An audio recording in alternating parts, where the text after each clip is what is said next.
Hey, this is Lars Pearson here with MarineMax Ship Bottom, New Jersey.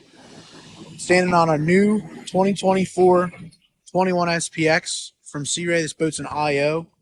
Your platform back here, you got a manual submersible swim platform, nice sun pad with a backrest. You can easily walk right through the transom, walk through here. Nice lounge seating. This is facing back, that moves forward so you can sit facing the bow.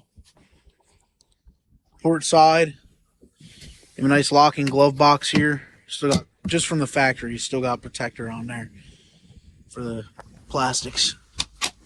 Storage. Nice swivel seat. Simrad display.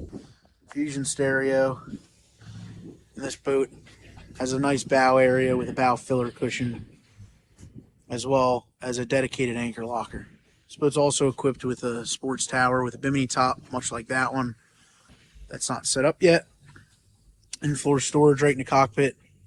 So again, guys, it's been Lars Pearson here at MarineMax Ship Bottom, New Jersey.